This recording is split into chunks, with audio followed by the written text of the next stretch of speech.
Hi there, Cambrian Park Church family. I hope you're doing well. This is your midweek video update. It is Wednesday. Had a cool start to the morning this morning. I got out of the house and was all bundled up in a sweatshirt, and it definitely seems as if fall is upon us.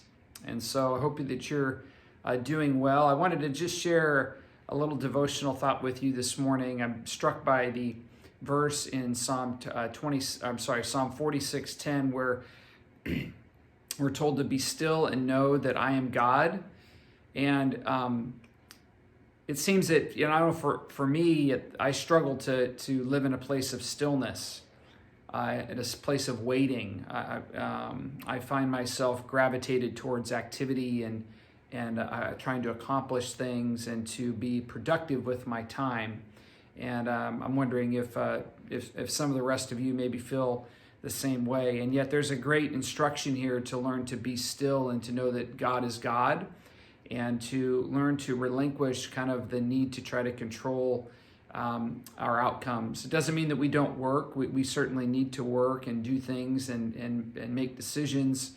But those should come come out of places of stillness, out of places of waiting, out of places of wisdom and discernment as we wait on God. I think of our bearded dragon lizard, Oakley, that we have in our house. And I may have mentioned this before, but I'm just struck by how she can sit in her cage in one position pretty much all day long, or for hours on end without moving.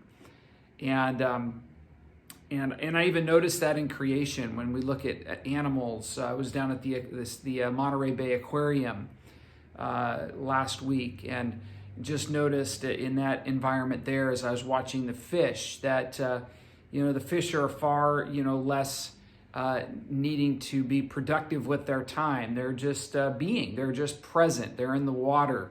They may be swimming around and looking for food, but there's not a whole lot of activity going on. And of course, we're not animals in that sense. We're not bearded dragons or fish. We're human beings, which are very uniquely different, and God's given us a capacity for decision-making and knowledge and self-awareness and all those things.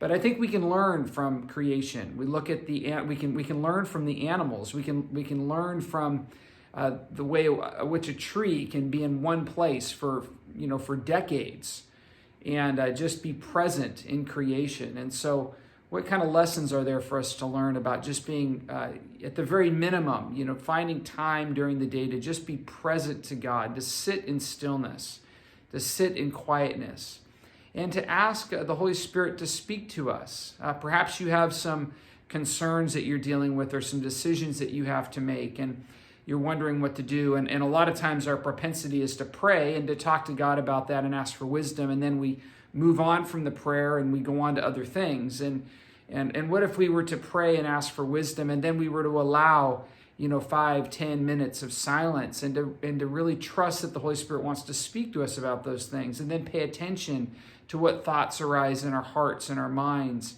after we've just asked God to speak, and to evaluate those. Is this something you're speaking to me about? And to act in faith towards in the ways that He may be leading us. And so I just want to encourage you this morning. This is the journey that Jesus has had me on.